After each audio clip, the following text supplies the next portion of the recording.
De hoy. Nuestro papel en esta batalla, y ya les voy a hablar de batalla y el por qué, es saber en qué posición estamos y por qué lo estamos. Si no lo hacemos, pasaremos la vida como un animalito, simplemente satisfaciendo nuestros apetitos hasta que muramos. Y eso no es una vida digna para nosotros, criaturas inteligentes, hechas a imagen y semejanza de Dios. Así que para iniciar les invito nuevamente a orar. Quien desee puede acompañarme en oración. Oremos. Padre y Señor, ahora que tu palabra debe ser abierta, queremos invocar tu nombre, en el nombre de tu Hijo Jesucristo, y pedirte que tú abras nuestra mente al conocimiento de tu palabra. Y que esa palabra sea vida y luz para nosotros. En el nombre de Jesús. Amén.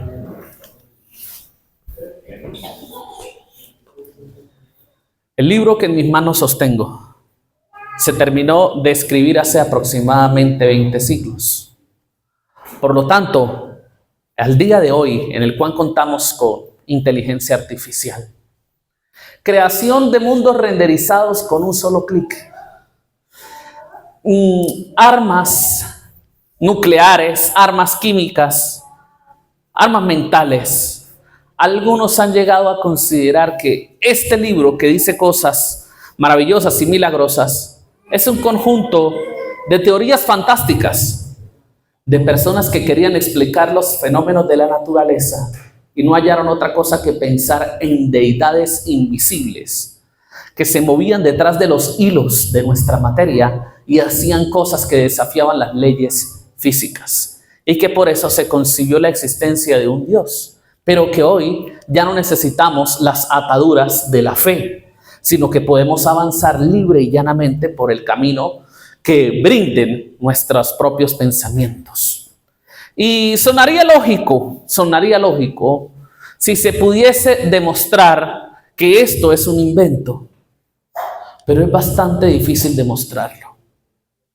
En primer lugar, es muy difícil que 40 personas a lo largo de 1500 años hayan escrito algo que esté en completa armonía. En un mundo donde a veces ni siquiera dos que viven en la misma casa se ponen de acuerdo, que 40 personas hayan escrito un mensaje que sea acorde y armonioso a lo largo de 1500 años, es sumamente increíble.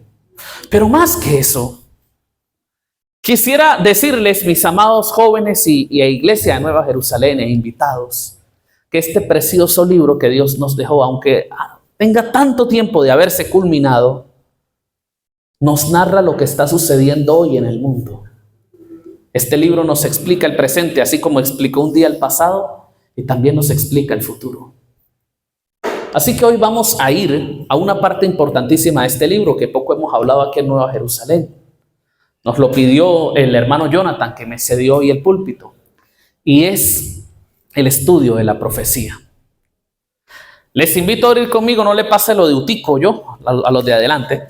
Les invito a abrir conmigo Apocalipsis 12. Apocalipsis capítulo 12. La mujer y el dragón. Apareció en el cielo una gran señal. Una mujer vestida del sol con la luna debajo de sus pies y sobre su cabeza una corona de 2 estrellas. Estaba encinta y gritaba con dolores de parto en la angustia del alumbramiento. ¿Iba a dar qué? A luz. Iba a tener una simiente, ¿ok? Otra señal también apareció en el cielo, un gran dragón escarlata que tenía 7 cabezas y 10 cuernos y en sus cabezas 7 diademas. Ok, tenemos la mujer y tenemos el dragón, por eso el capítulo se titula así, o alguien lo tituló así, la mujer y el dragón. Esta mujer iba a tener una ¿qué? Una simiente, y el otro elemento es un dragón, pero este dragón no solo se llama dragón, dice el versículo 9, que también tiene 2 nombres más. ¿Cuáles son esos 3 nombres que da ese versículo 7? Serpiente antigua, diablo y Satanás y dragón. Ahí tenemos 4 nombres. Entonces el dragón tiene nombre de 2 animales, uno mitológico y uno más común. ¿Cuáles son esos 2 animales? serpiente y dragón. Entonces, ¿es un dragón serpiente? ¿Es una serpiente dragón? Bueno, no sé. El hecho es que están estos dos animales involucrados. Vamos a abrir el tercer capítulo de la Biblia. ¿Ok? Por favor, los que tienen Biblia, ayuden a los invitados. Los invitados van a recibir ayuda de los hermanos de iglesia que siempre traen Biblia en físico, ¿verdad? Ajá. Génesis capítulo 3.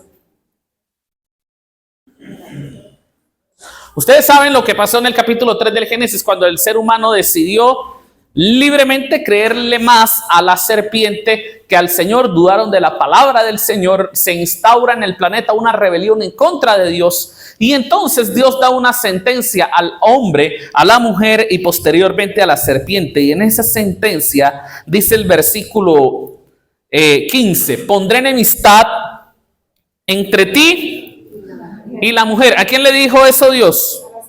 A la serpiente. Y le dice, pondré enemistad entre ti y la ¿qué? Y la mujer, ¿y su qué? Y su simiente. Oye, ¿tenemos estos elementos en Génesis, sí o no? ¿Los tenemos en Apocalipsis? Ah, tenemos una mujer que trae una ¿qué? Una simiente y tenemos una ¿qué? Una serpiente, porque el dragón es la serpiente. ¿Qué está diciéndonos aquí la Biblia? La Biblia está diciéndonos que Apocalipsis 12 comienza cuando empezó el pecado en el mundo, cuando empezó el planeta entero. O sea que esta no es una simple historia, es una metahistoria. Usted sabe lo que significa la palabra meta, ¿verdad? ¿No? Meta es algo que lo abarca todo. ¿Ven? Por eso lo que quiere hacer, ¿cómo se llama? Zuckerberg, es algo que se llama meta, o sea, algo que lo abarque todo. Esto es una meta historia. Esta no es una historia, esta es la historia de la humanidad. Lo que está en Apocalipsis 12. Porque es la batalla entre la mujer y la serpiente. Y aquí vamos a encontrarnos con un lenguaje figurado como en la mayoría de los capítulos del libro del Apocalipsis. O sea que no estamos hablando en tono o en manera completamente literal. ¿Listo? Ella clamaba en su angustia con los dolores del alumbramiento. Si lo colocamos de manera literal, vamos a tener una gran cantidad de inconvenientes. Y espero, muchachos, que ustedes ahora empiecen a utilizar su intelecto, ¿verdad? No podemos tener una mujer literal vestida con el sol. ¿Por qué? Porque se quema con los millones de grados de temperatura que tiene el sol, ¿sí o no? Menos parada sobre la luna, porque la luna no está tan cerca del sol como para que alguien se vista con el sol y se pare sobre la luna y en la cabeza 2 estrellas. ¿Por qué no puede tener 2 estrellas en la cabeza? Porque cada estrella es más grande que el sol. Y entonces una mujer que va a hacer ahí no cabe. No. Esa idea no tiene sentido. A menos que la entendamos de manera espiritual y entendamos en la Biblia qué representa el sol. ¿Qué representa el sol? Mire, yo le voy a explicar algo. El sol es un detalle importantísimo en la Biblia porque el sol ha sido adorado por millones de personas en oposición a Dios. ¿Desde cuándo? ¿Desde cuándo se empezó a adorar el sol? En la figura de Nimrod. Desde los tiempos posteriores al diluvio se empezó a adorar al sol.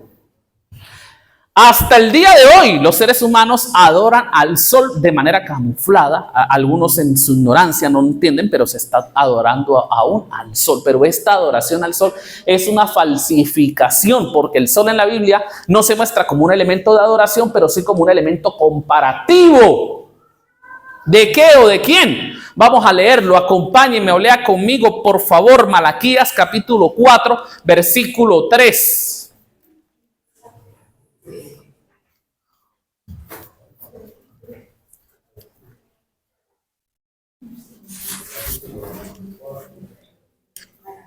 Sí.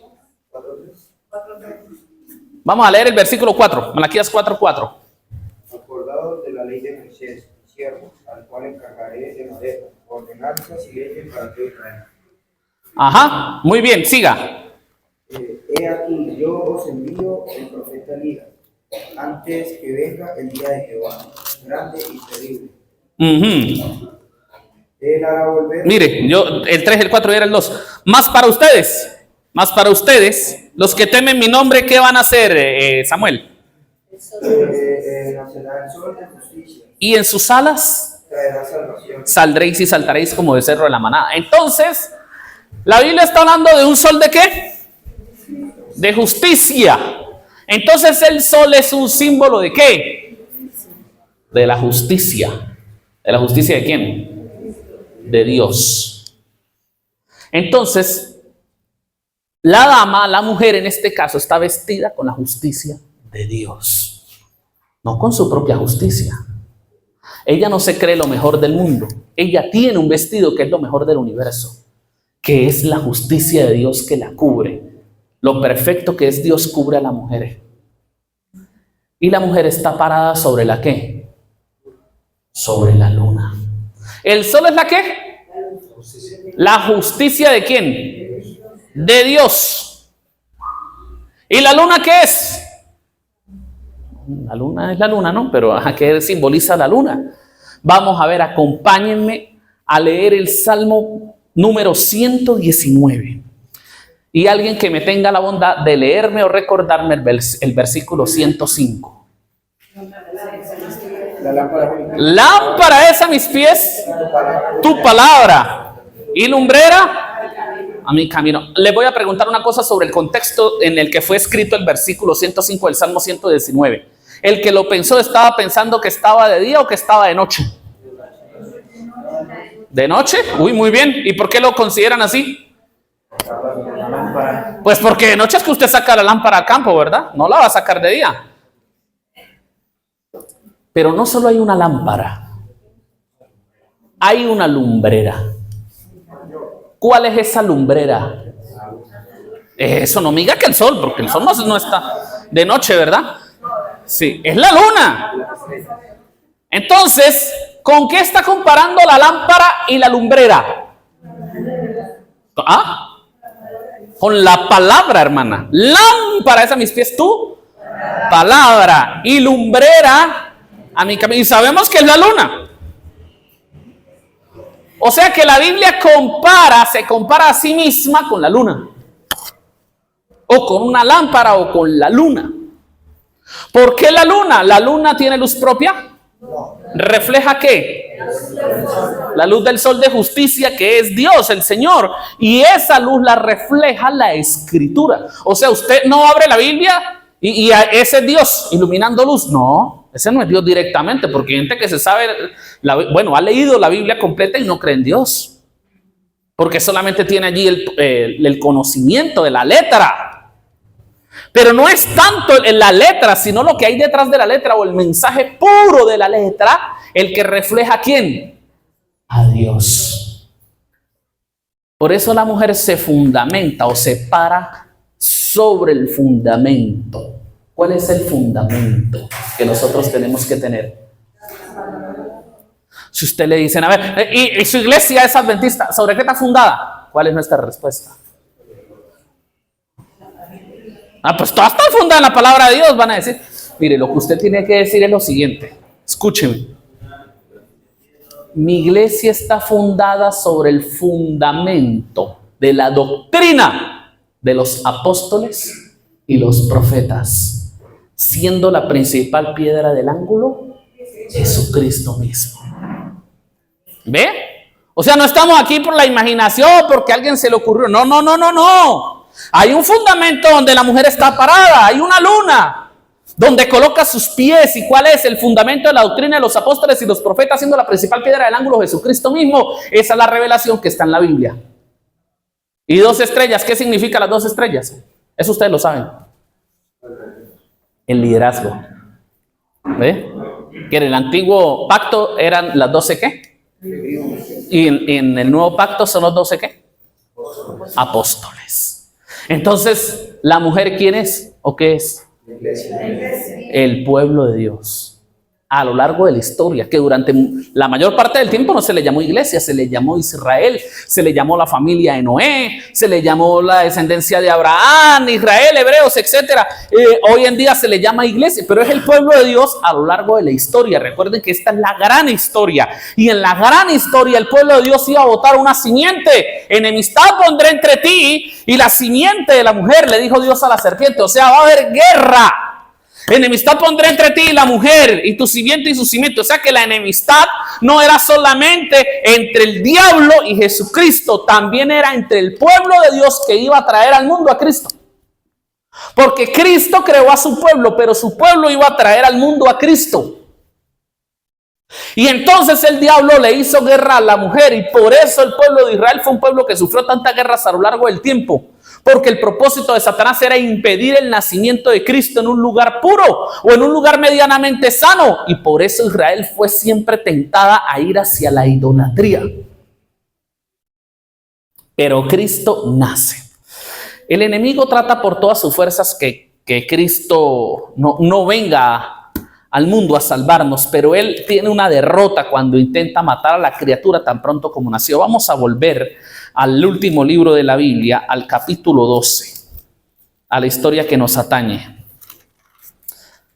Ok, dice la Biblia, versículo 4, Apocalipsis 12, versículo 4, su cual arrastró la tercera parte de las estrellas del cielo y las arrojó sobre la tierra. El dragón se paró frente a la mujer, no vamos a detallar esa parte, se paró frente a la mujer que estaba para dar a luz a fin de devorar a su hijo tan pronto como naciera. Ella dio a luz ¿un qué? Un hijo varón que va a regir a todas las naciones con vara de hierro. Y su hijo fue arrebatado ¿para qué? Para Dios y para su trono. ¿Pudo matar al niño tan pronto como nació? Y a la final hubiese sido una derrota. ¿Por qué una derrota? Porque la idea no era hacerle el daño físico al Mesías. La idea era impedir que el Mesías cumpliera su labor. Si usted impedía que el Mesías cumpliera su labor simplemente matándolo, no lograba nada. Porque el Mesías tenía que demostrar algo a nivel espiritual. Tenía que entregarse a sí mismo voluntariamente. Y un bebé no se puede entregar voluntariamente. Un bebé no sabe. Entonces no hubiese sido una verdadera victoria. Sigue diciendo acá, la mujer huyó al desierto, donde tenía un lugar preparado por Dios para ser sustentada allí por 1260 días. Y allí se nos dice que la mujer huyó al desierto. A ver, ¿hay una mujer que dio a luz al Salvador del mundo y después se fue al desierto? Sí. ¿Cuál mujer? María. ¿Se fue al desierto? ¿O se fue a Egipto? Pero en Egipto hay desierto, dicen algunos. Y han llegado a la extraña conclusión de que la mujer que se habla aquí es María. Y dicen sí, porque María asciende al cielo, la coronan con 2 estrellas, se para en la luna como la que está allá en la salida de Táriba y tiene el sol, entonces esa es María. Hay un problema. Mire, leamos el 17, un momentico, brinquémonos todo el capítulo y leamos el 17. Entonces el dragón se llenó de ira contra la mujer y se fue a hacer guerra contra el resto ¿de qué? De su descendencia. O sea, si yo creo literalmente que esta es María, yo tengo que creer que literalmente María después de Jesús tuvo un montón de hijos. ¿El resto de su qué? Y que los tuvo después de haber ascendido al cielo. O sea que Dios se la llevó al cielo y luego la bajó del cielo a la tierra y luego en la tierra tuvo muchísimos hijitos. Y ustedes saben cómo se hacen los hijitos. Entonces, eso no tiene mucho sentido si lo interpretamos literalmente. Si lo interpretamos literalmente, aceptamos todo el capítulo literalmente y nos enredamos.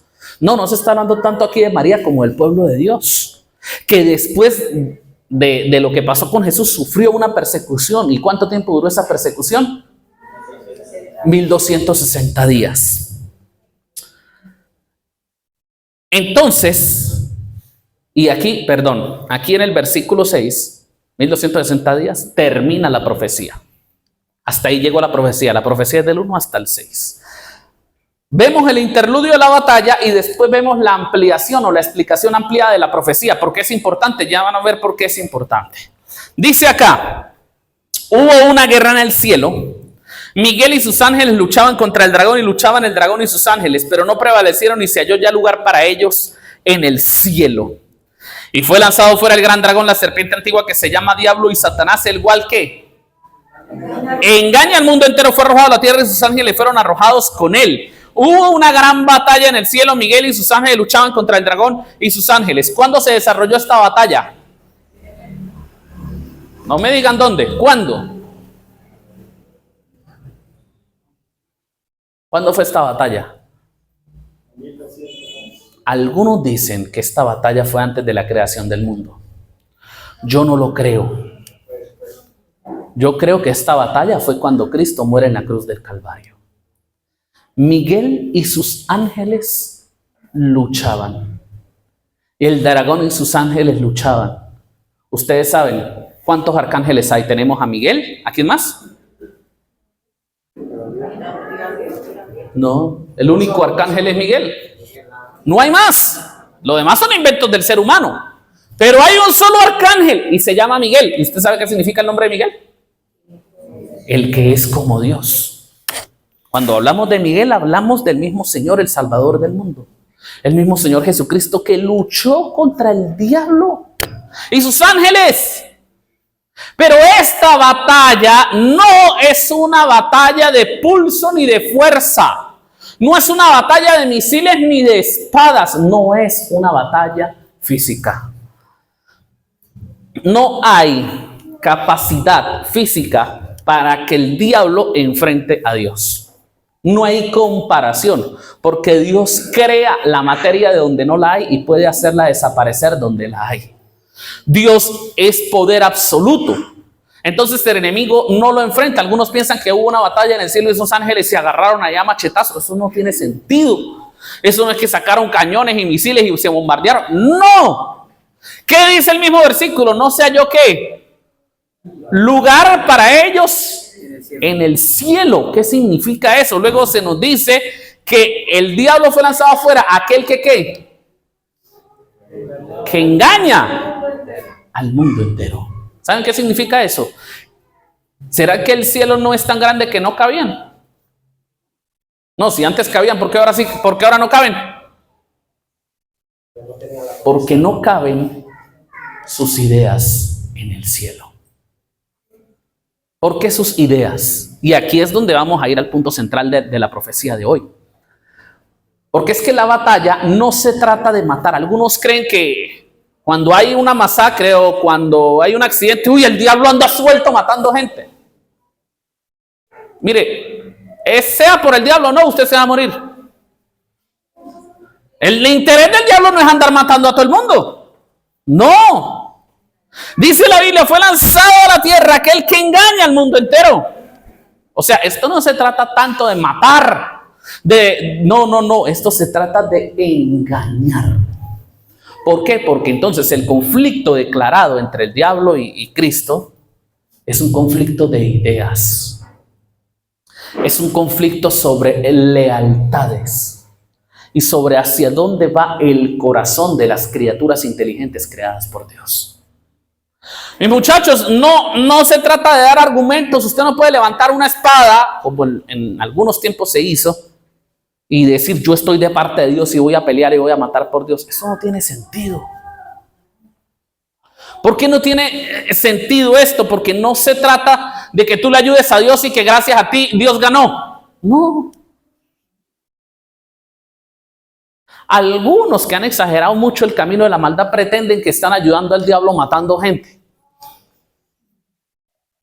No, que vamos a honrar a Satanás matando un niño. Y eso es algo horrible, pero no se trata de esto. Ahorita se revelaron los expedientes de Jeffrey Epstein, lo saben, y saben cuántas cosas horribles salieron ahí en la revelación de esos expedientes y cuántos inocentes fueron sacrificados y todo lo demás. Pero le voy a decir algo, el enemigo no necesita hacer eso para ganar.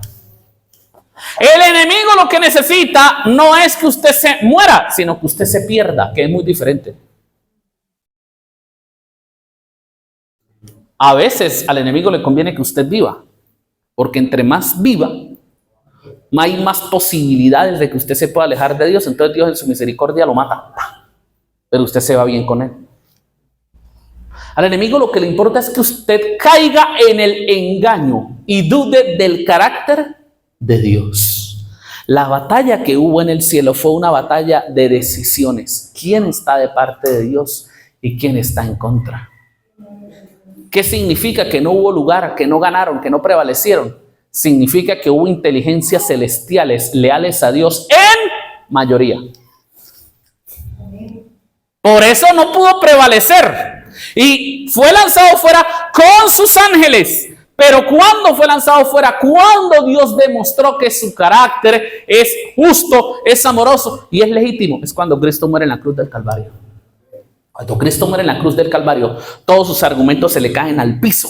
¿Por qué? Porque los argumentos de Lucifer delante de los ángeles leales a Dios eran argumentos como este: Dios exige que ustedes lo obedezcan, pero Él no da nada. Dios solamente quiere tenerlos como esclavos, obedeciéndolos una ley, no quiere que ustedes sean libres, pero Él no está dispuesto a pagar el costo. Él no está dispuesto a hacer nada por ustedes, solo exige. Todos esos argumentos tenían cierto peso porque ellos no habían validado ni conocido el amor de Dios a nivel de sacrificio y de entrega, solo a nivel de creación.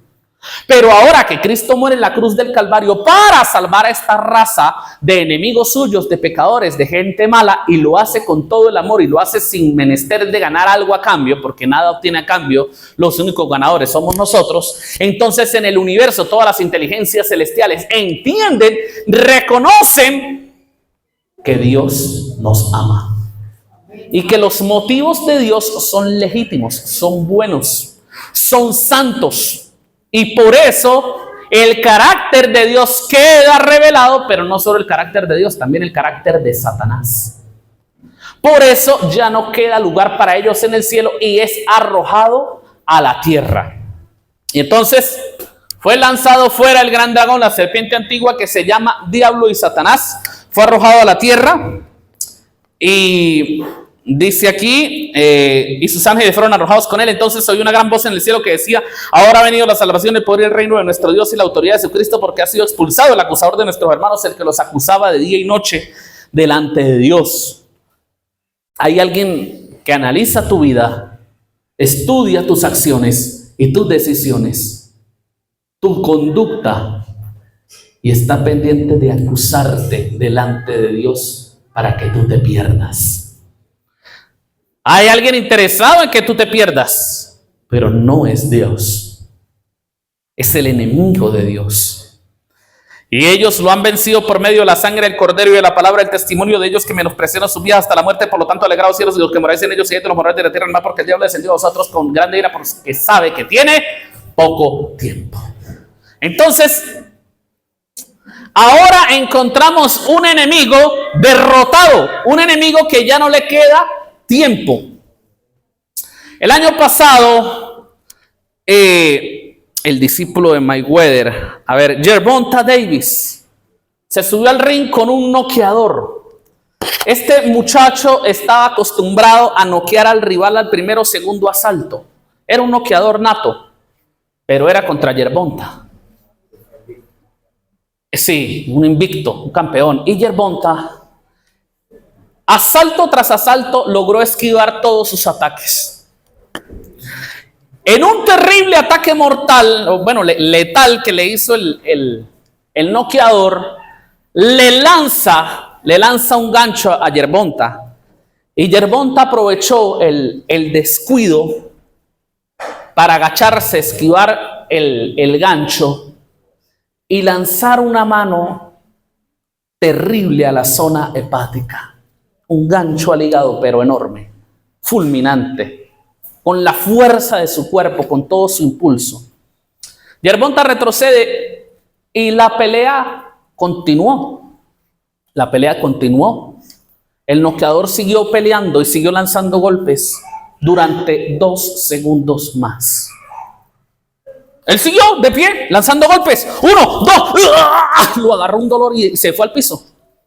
Y ganó Gervonta. Él no pudo más. Pero durante 2 segundos, él podía seguir. El golpe fue terrible, pero le permitió un tiempo de acción de 2 segundos después del golpe. 2 segundos en los que el contrincante quizá creyó que podía seguir, podía ganar, pero ya estaba perdido. De la misma forma, Satanás tiene 2 segundos.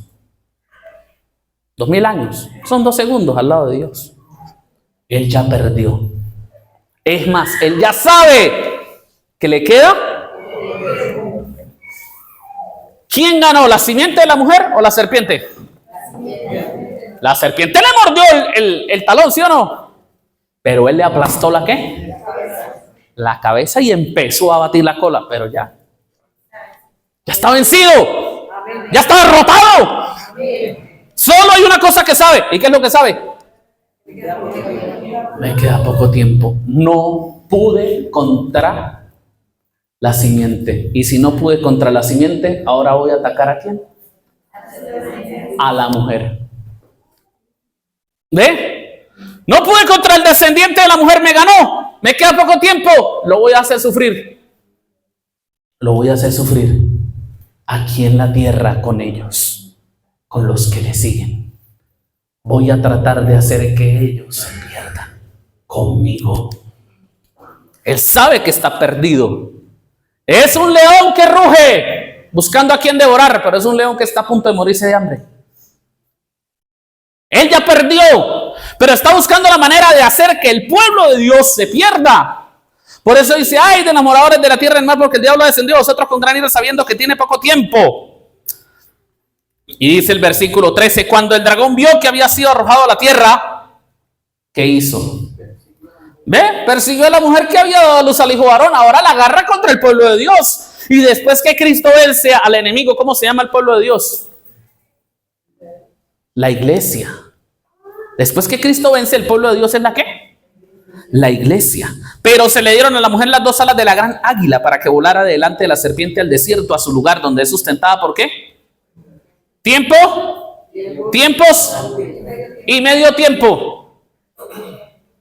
Y tiempo ya casi no me queda.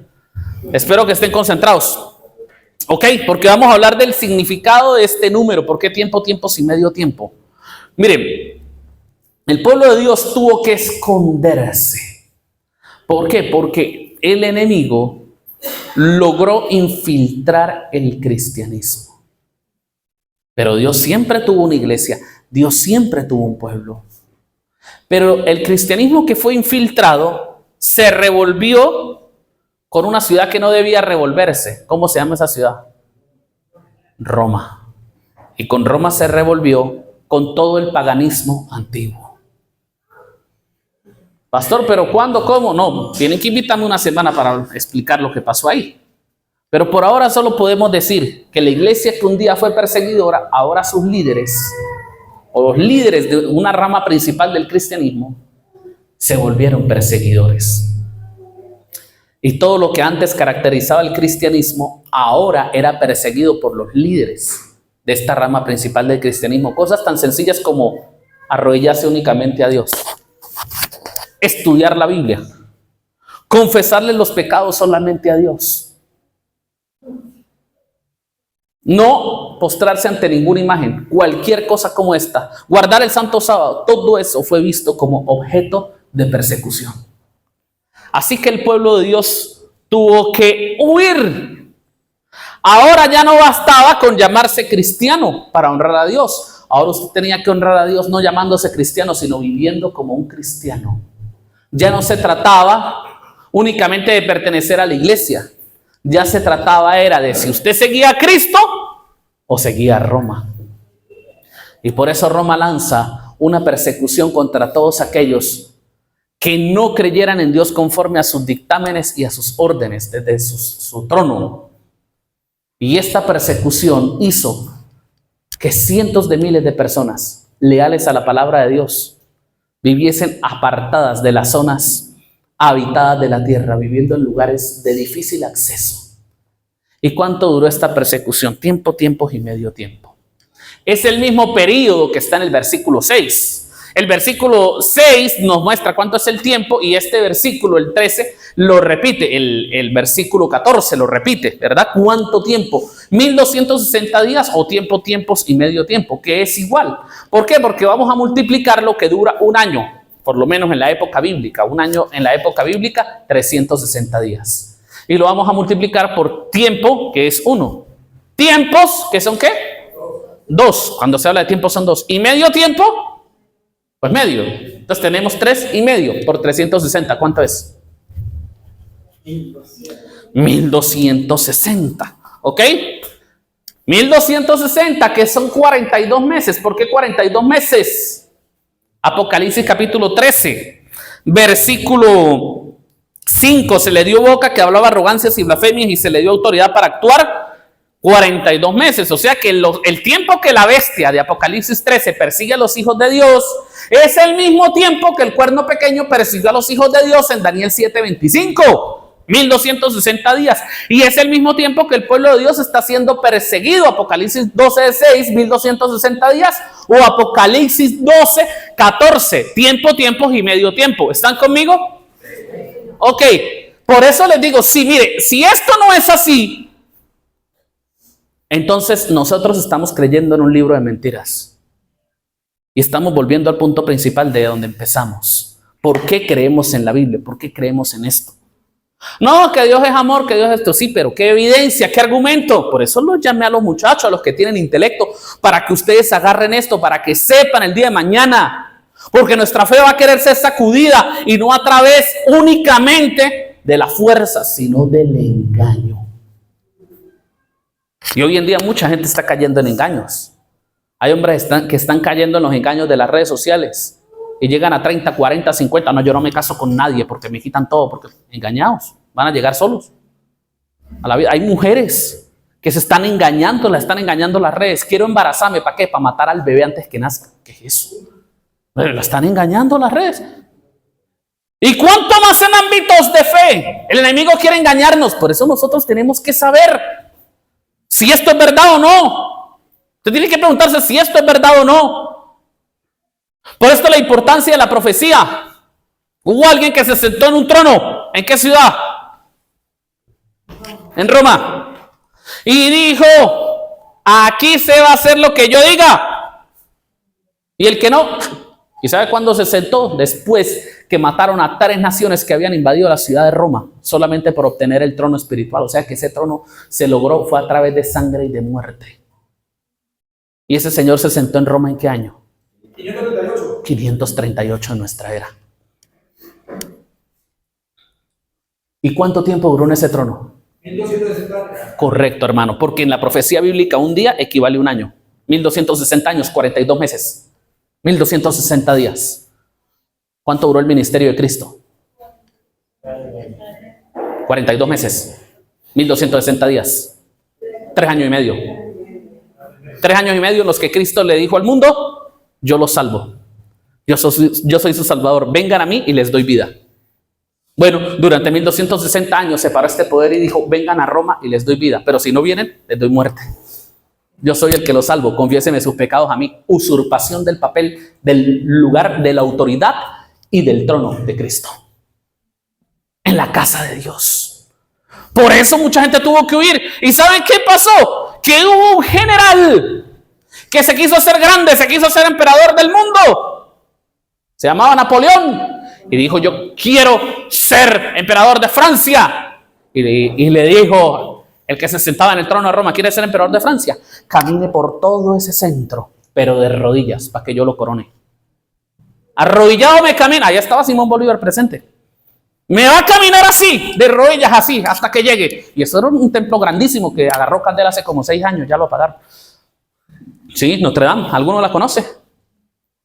No sé si alguno de ustedes haya ido, pero hace unos 2, 3 años tuve el privilegio de verla en la televisión y ya la estaban recuperando. Entonces, en esa tremenda catedral, Napoleón dijo, no, yo no me voy a arrodillar ante nadie. Y caminó, agarró la corona y dijo, venga para acá, yo mismo me corono. ¡Plah!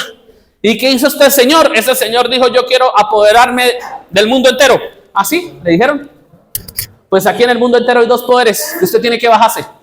¿Quiénes? Rusia y Roma. Empecemos por Roma. Pero Roma lleva más de 1000 y pico de años con poder. No me importa, pero a todos los emperadores los ha doblegado. Pues a mí no.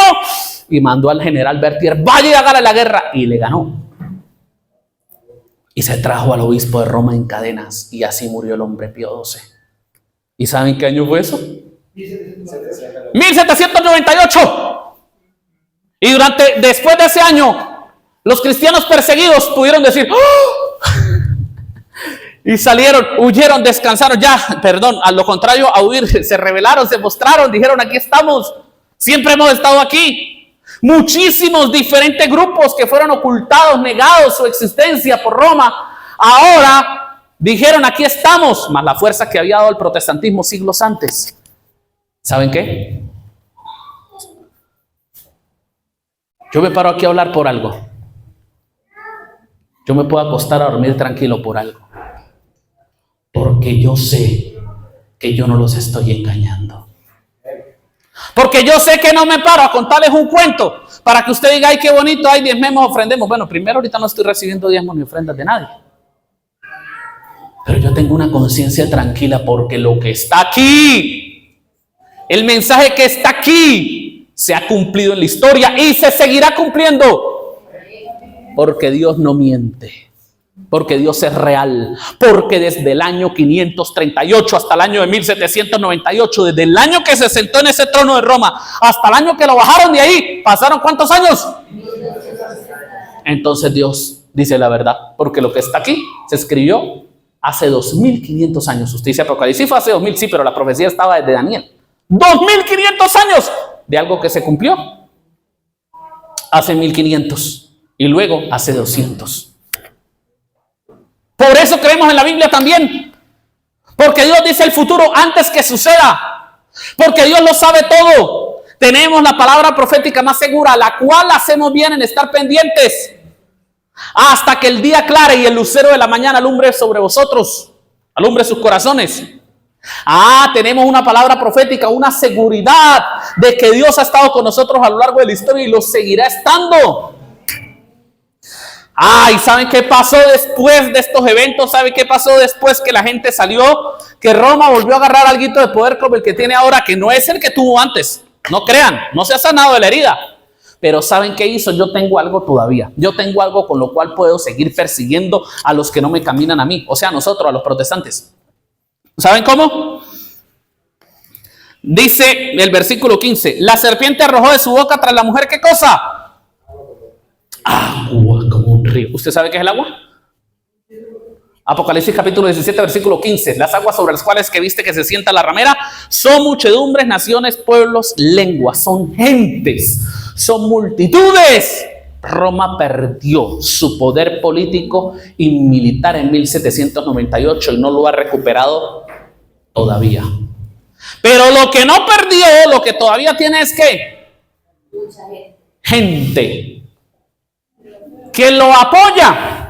¿Y saben qué hizo con esa gente? Dijeron, ya que nosotros no podemos de manera legal, de manera legítima enjuiciar a los que no nos caminan en lo espiritual, vamos a tener que utilizar a las multitudes. A mí me llegó en una ocasión un señor y me dijo, ay pastor, ¿cómo está? Yo estaba por allá quedándome en una casa en el Playón Santander. Y yo, bien, gracias a Dios. Ay pastor, ¿será que usted me explica algo de profecía? Me llegó así, ay, explíqueme profecía. Pero bueno, siéntese, vamos a hablar de Daniel 7, vamos a orar. Bueno, pastor, cuando yo empiezo a decirle que en Daniel 7 hay un poder que se hizo el cristianismo para perseguir y que se sienta en un trono en una ciudad de los 7 montes, me dice, usted está diciendo que la Santa Iglesia Católica, yo no nombré a nadie. Resulta que era un discípulo del tal Toro y me vino así camuflado como para darme una sorpresa. Él vino por canela. Él vino a ver qué conseguía y yo no quise una discusión ni nada porque yo digo, la Biblia no es para esto, pero sí tengo que decir esto. Sí, pero muéstrame tal y tal. Claro, ¿cómo? Y entonces, entre las cosas que me dijo, él estaba alterado allí hablando conmigo. Me dijo, eso no es como dice la señora esa Elena, que fueron ríos de sangre en Europa. Eso fueron 100, 200 que por errores la reforma. No, ¿verdad? Fueron 100, 200 nomás, sí. Le digo yo, está bien. ¿Quiénes fueron los que escribieron esas muertes? Bueno, los registros están. ¿Y quiénes escribieron los registros? No, pues, ¿quiénes? Pues ustedes que tenían todas las universidades, todo el conocimiento de la gente. Y fue tanta la matanza que tuvieron que escribir todavía que mataron 200. No pudieron ocultar. Fueron tantos los ríos de sangre que ocultaron toda la mayor parte y dejaron un poquito. Pero ¿sabe qué? Cuando Cristo venga se va a saber cuántos fueron los miles que murieron. No, usted está exagerando, Elena White exagera. ¿Exagero? Mire esa montaña allá, le dije yo. Yo estaba en el Playón Santander. Mire esa montaña, mire. Allá nos mataron varios misioneros que llegaron a evangelizar allá. Ustedes mandaron a la gente que los mataran. El pastor Baxter vino a predicar aquí y ustedes mandaron más de 4 sicarios a matarlos aquí en Santander al pastor Baxter, y a los 4 se le encasquillaban las armas. 2 de ellos terminaron siendo predicadores del evangelio. Sicarios que ustedes mandaron a matarlo. Si usted pudiera venir a matarme a mí, porque así actúa Roma. Así que no me diga que es un cuento de la señora White, porque Roma no cambia ni cambiará jamás. Bueno, pero esos son casos, no son casos. Así actúa Roma. Poco a poco se fue doblegando hasta que me dijo al final, eso después estudiamos. Si quiero lo espero mañana. Me dijo, no, yo después vengo. Nunca volvió. Vino por Canela y bueno, le fue mal. El hecho es que Roma actúa así, persigue, mata. ¿Y qué hizo después de 1798? Le dijo a la muchedumbre, vayan y maten a esta gente. Así que la mujer tuvo que huir del río que la serpiente echó de su boca. ¿Sí me explico? ¿Tuvo que huir a dónde? Al desierto. No, al desierto no. Del desierto venía 1260 años. Versículo 16. La tierra ayudó a la ¿qué? Porque se tragó el río que la serpiente echó de su ¿qué? De su boca. Entonces, ¿qué es el agua? Muchedumbres, naciones, gentes. ¿Y qué será la tierra? La tierra es donde no hay muchedumbres. Es un lugar deshabitado. ¿Saben qué hicieron los protestantes? Consiguieron un lugar deshabitado para huir de la persecución. Ese lugar, la tierra, con el tiempo se convirtió en una bestia. Y miren lo que dice la Biblia que hace esa bestia. Apocalipsis 13. ¿Ustedes están conmigo? ¿Los adolescentes, los jóvenes? Miren, lo necesitamos aquí, muchachos, porque si no, ahorita es que viene lo que vamos a aprender. Si no, no aprendió nada. Fíjense lo que dice Apocalipsis 13. Dice versículo 11. Después vi otra bestia que subía ¿de dónde? De la tierra. ¿Ve? El mismo lugar, ¿no? El mismo lugar que estamos analizando en Apocalipsis 12. Tenía 2 cuernos semejantes a los de un cordero. O sea que esta bestia empezó imitando ¿a quién? A Cristo, que es el Cordero de Dios. Pero hablaba como un ¿qué? Ay, va a terminar imitando ¿a quién?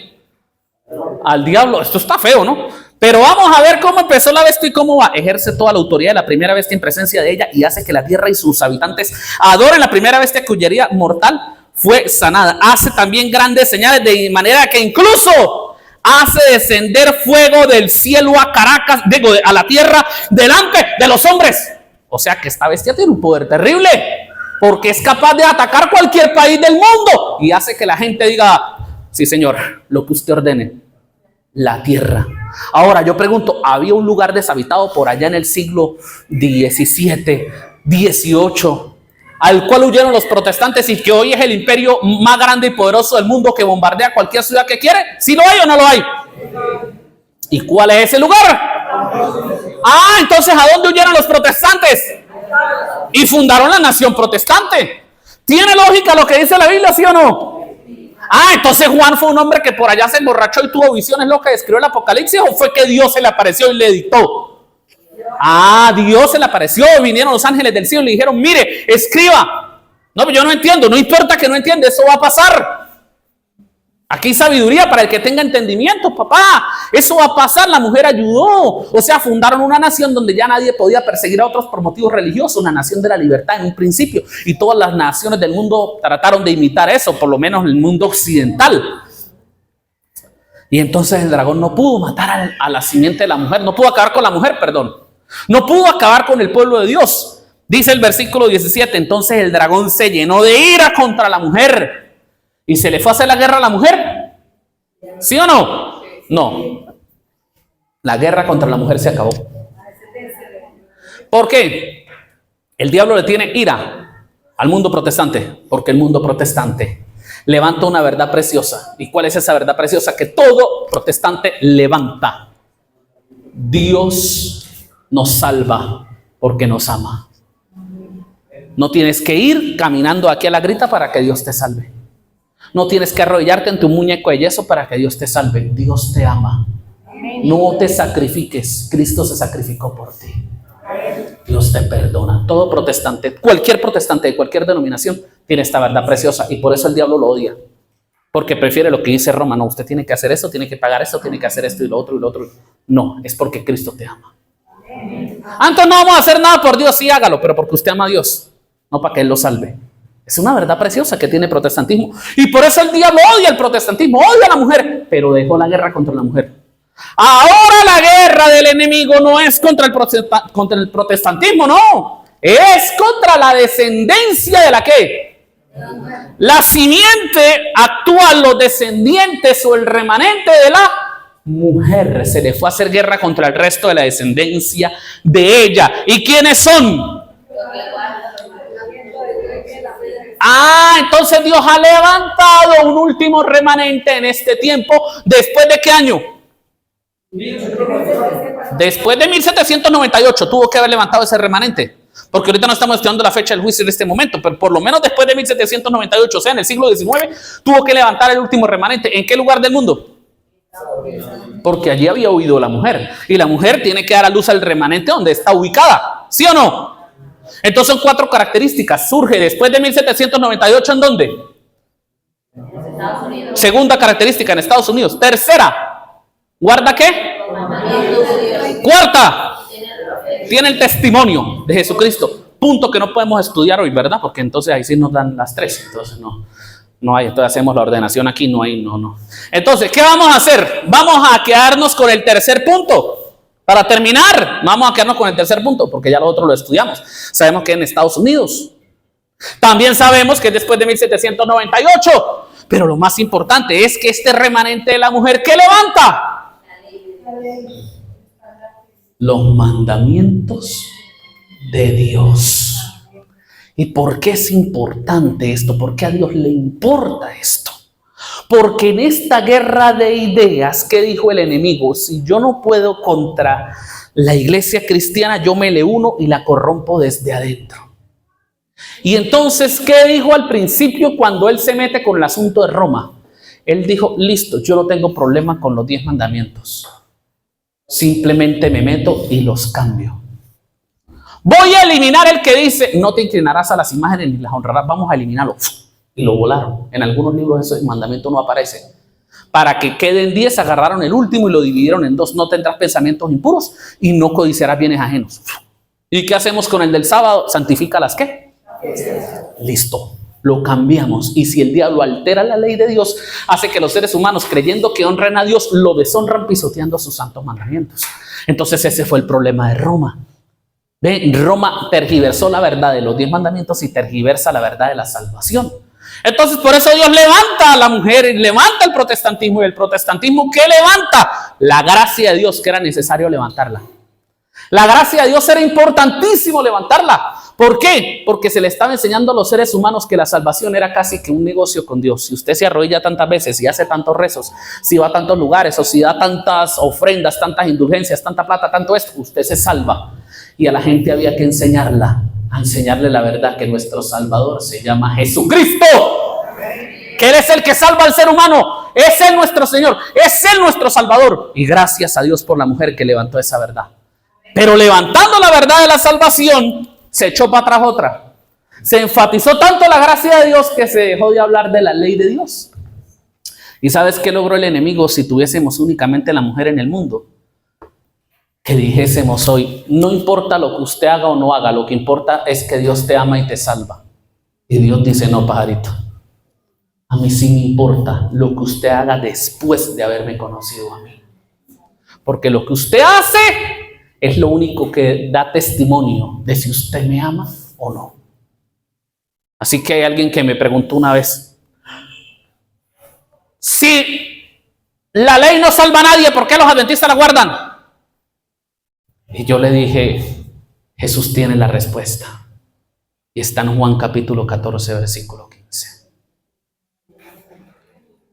Allí nos dice, si ustedes me aman, van a guardar mis mandamientos. O sea, ¿qué está diciendo Jesús? Que en este conflicto cósmico, en este gran conflicto entre él y Satanás, cuando ya Satanás está derrotado, si Satanás logra que nosotros lo desobedezcamos a Dios, así vengamos a la iglesia, hagamos lo que sea, si desobedecemos a Dios conscientemente, lo que le estamos diciendo en la cara es, no te amo. No me importa, me he visto, hago, digo, hablo, predico, pero no te amo. No me interesa tus mandatos y tus normas. No me importa nada de eso. Lo que me importa es lo que tú me vas a dar, que es la salvación. No me importa nada más. Por eso Dios tuvo que levantar el resto de la simiente de la mujer. Por eso Dios tuvo que levantar un remanente para el tiempo del fin. Un pueblo que dijese: no, Señor, nosotros que tenemos que demostrarle el amor que le tenemos a Dios en la obediencia a sus 10 mandamientos. Oh, pero los mandamientos no salvan. Precisamente por eso es que es bonito guardarlos. Porque no los estamos guardando por el motivo egoísta de que Dios me salve. Estamos guardándolos por el corazón agradecido que ha sido salvado. ¡Ah, qué cosa tan linda! Obedecer a Dios por amor. O sea que hay un pueblo que está siendo llamado a levantar la verdad de los 10 mandamientos. Hay un pueblo que para este tiempo del fin ha sido llamado a colocar en alto los mandamientos de Dios y el testimonio de Jesucristo. Entonces Dios tiene todos los cabos bien atados para cerrar este conflicto de manera perfecta y maravillosa. Muy pronto se abrirán los cielos y Cristo aparecerá en gloria y honra con miles de millones de ángeles a rescatarnos. Pero para que llegue ese día, primero tiene que haber dificultades. Primero habrá una gran tribulación en la tierra. Y usted y yo tenemos que prepararnos para esa gran tribulación. Y le voy a decir algo. Al principio no valía decirse usted: yo soy cristiano, para estar como es con Dios. ¿Sabe cómo se sabía si usted era cristiano? Cuando lo paraban delante del león en el anfiteatro. Ahí sí se sabía si usted era o no era. Después, cuando vino la corrupción, no valía decir: no, a mí me gusta lo de la Biblia, pero mejor me callo. No. Si a usted le gustaba de verdad la palabra, se sabía, era usted estudiando, siéndole leal a Dios, dijera Roma lo que dijese. Hoy en día, que tenemos este conocimiento, tampoco nos vale decir: es que yo sí tengo la verdad del tercer ángel. No, eso no es suficiente. ¿No cree usted que los adventistas somos las pepas del queso? No somos especiales. Bueno es Dios, y si estamos aquí es por su gracia. Usted no se salva con un título, yo tampoco. Se sabe es cuando venga el conflicto, pero ahí se va a saber, hermana. Nadie se va a formar en el conflicto. Usted y yo nos tenemos que formar ahora.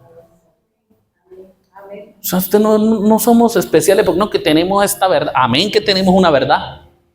Pero usted la vive. Eso es lo importante. En tu casa.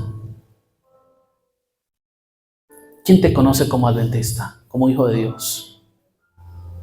No, los que te ven en la calle llegando al club, está bien. Pero los demonios te conocen como una hija de Dios. Cuando los demonios se acercan a Oriana, dicen: no, no podemos tocarla. Acaba de hacer el culto. Está en oración, está consagrada. Mire ese pedazo de loco que todas las muchachas botan lavada por él, lo acaba de rechazar. Está consagrada a Dios, no se puede. ¿Te conocen los demonios? ¿Te conocen los ángeles de Dios? No, tenemos que estar al lado de Junior porque es un muchacho consagrado. Mire la tentación que tuvo tal día y tal día. Mire, está consagrado el Señor. ¿A ti te conocen los ángeles de Dios? ¿A ti te conoce el Señor? ¿Usted cree que qué importa que un pastor, por ejemplo, este triste siervo, que tenga, no sé, 1 millón de seguidores en Facebook porque hablo de Dios? Bonito, pero eso no importa. Importa es que Dios diga: sí, me gusta. Porque Dios sabe la verdad de ti. Sabe quién eres. A veces aparentamos, ante Dios no se puede aparentar. Y Dios necesita cristianos auténticos. Amén. Que lo amen y que lo obedezcan por los motivos correctos. Amén. Dios todo lo sabe. Y te voy a decir algo, querido joven. Dios todo lo sabe, pero también te puede perdonar. Pero Él amerita de nosotros un cambio de vida. Por eso hay un remanente, y el remanente no está llamado únicamente a predicar la verdad, está llamado a eso, pero también está llamado a vivirla. Y ese es un reto que tenemos. Y que Dios nos ayude. No vayamos a ser como ese señor que un día me dijo en la cara, me dijo: usted, pastor, ¿usted guarda los mandamientos de Dios perfectamente? Y yo le digo: no. Y yo dije, me atrapó, porque dijo: ¡ve! Usted que habla de la ley de Dios y no la ha guardado perfectamente, ¿qué quedará para todo el mundo? Nada, eso no se puede. Yo simplemente lo miré a los ojos y le dije: ¿de verdad? ¿De verdad ni siquiera lo vamos a intentar? O sea, cuando Cristo venga le vamos a decir, Señor, obedecerte era tan aburrido que ni lo intenté. Tan bajo va a ser nuestro amor a Dios que vamos a decirle, ni siquiera hice el esfuerzo, Señor. Ni siquiera quise cambiar. Usted verá si actúa así. Pero yo creo que Dios no se merece eso después de lo que Él hizo por mí. Yo no soy perfecto, pero lo quiero intentar por amor a Cristo. Usted no es perfecto, yo sé, pero Cristo sí. Y Él te ama. Y Él te perdona. Yo estoy aquí parado hablando, aparte de Dios, ¿quién sabe quién soy yo de verdad? Esos dos que están ahí sentados, porque ellos me conocen. Mi esposa, mi hijo. ¿Qué concepto tiene tu esposa de ti, tu esposo de ti, tus hijos, tus padres? ¿Han visto el cambio en estos años? A mí una muchacha con lágrimas en los ojos, con una panzota así, me dijo, ¿sabe qué, pastor? Yo apenas tenga a mi hijo, yo me voy a casar con el hombre con el que vivo. Y yo me voy a volver a bautizar, voy a entregarme a Cristo. Porque la semilla que plantó mi papá en mi vida, yo no la voy a perder. Porque todos los días mi papá me habló de Dios. Y no fue un hombre perfecto, pero fue un hombre que me enseñó de Dios. Bonito, ¿no? Bonito que a pesar de su error pueda decir alguien me colocó, me mostró cómo es el Señor. ¿Usted está mostrando eso? Llénese la banda, pero si usted no muestra eso, ¿qué está mostrando? Todos podemos crecer en Cristo y Cristo ofrece el perdón. Amén. Si usted sabe que no es perfecto y por lo tanto no va a hacer el esfuerzo, eso es cuestión suya. Pero si usted por amor a Dios, 1, 2, se me fue. No importa, hermanos. Aquí hay otro. Y yo no sé prenderlo, ahora sí. Si usted no quiere hacer el esfuerzo, esa es cuestión suya. Yo no me meto en usted, en su vida. Pero si usted quiere decirle al Señor, Señor, yo no soy perfecto, pero yo voy a pedirle a Cristo que me enseñe a amarlo y a seguirlo. Que por favor me perdone y me permita imitarlo. Yo le pido que usted hoy se arrodille ante el Señor. Amén.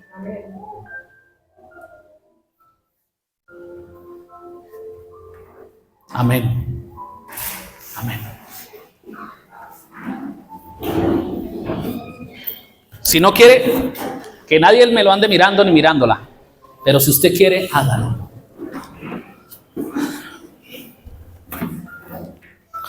Señor, gracias por tu palabra profética más segura. Gracias, Señor, porque la palabra nos hace saber hacia dónde vamos y nos protege de los engaños finales.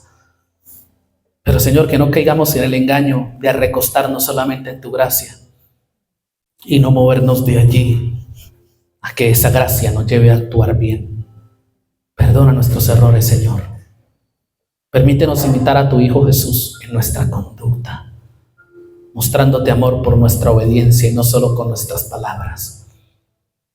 Permite que cuando tu Hijo regrese podamos presentarnos ante ti como obreros que no tienen de qué avergonzarnos, como tus siervos, Señor. Permítenos ser tus siervos por la eternidad. Perdónanos. Perdona tantas veces que nos hemos creído sabios, fuertes, y hemos confiado en nosotros mismos y hemos actuado bajo nuestro propio parámetro, olvidándonos de ti. Hoy nos humillamos a ti y te pedimos que ya no nos dejes a nosotros gobernar nuestra propia vida, sino que sea tu Espíritu Santo quien lo haga. Amén. Llévanos a casa con tu bendición en el nombre de Jesús. Amén. Amén.